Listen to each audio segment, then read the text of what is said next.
Welcome back, Consumer Law 101 viewers. My name is Aaron Swift. I'm attorney, CEO, and managing partner at Swift Law North, LLC.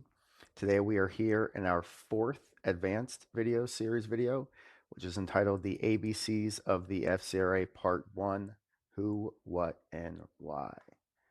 All right, as always, we start with the ABCs of the FCRA, which is the Fair Credit Reporting Act.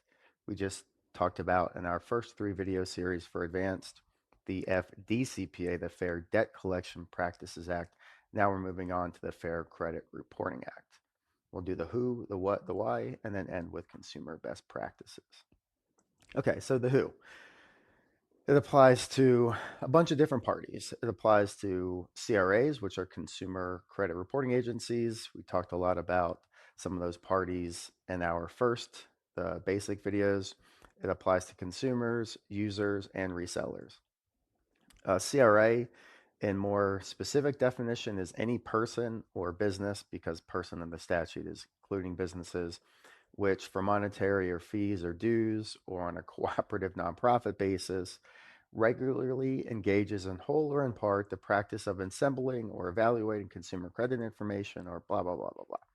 Just a fancy way of basically saying the parties that collect information about consumers, evaluate that information, may put it into reporting reports, into scoring models, and then basically sell it. So as I mentioned, person includes businesses and it protects consumers, individuals. You cannot bring an action based on the Fair Credit Reporting Act on behalf of a business, and it also does not protect business losses, unfortunately.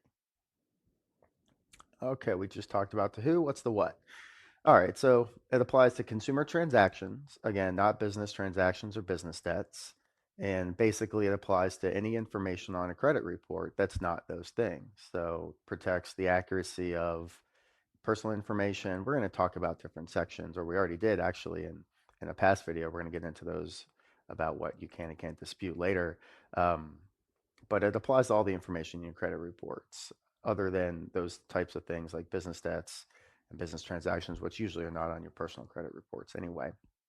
It's a federal law, so it applies into all 50 states and U.S. territories.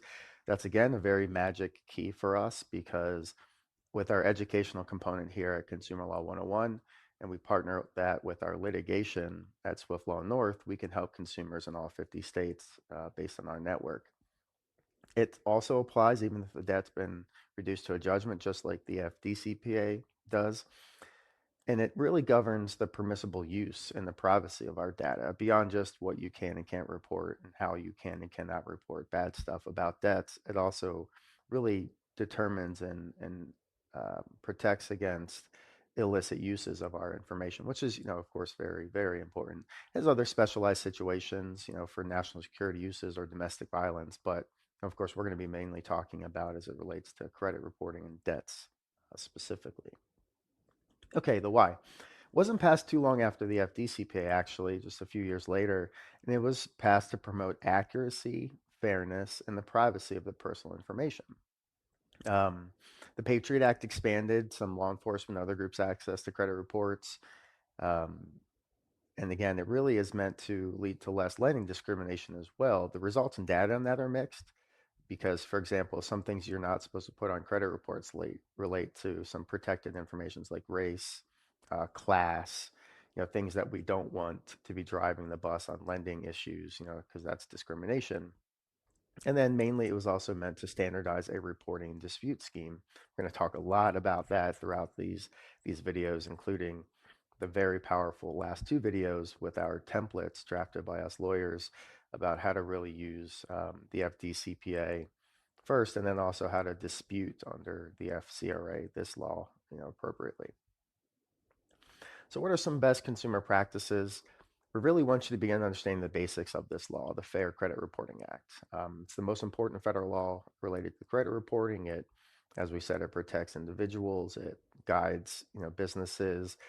Remember, just like the Fair Debt Collection Practices Act, the first word of this law is fair as well. Congress could have called this the Credit Reporting Act, and they didn't. So you can really use it as the guiding principle. It's fairness. That is, the beacon, here. So As I said so many times in a lot of our videos, beware of anything you read online.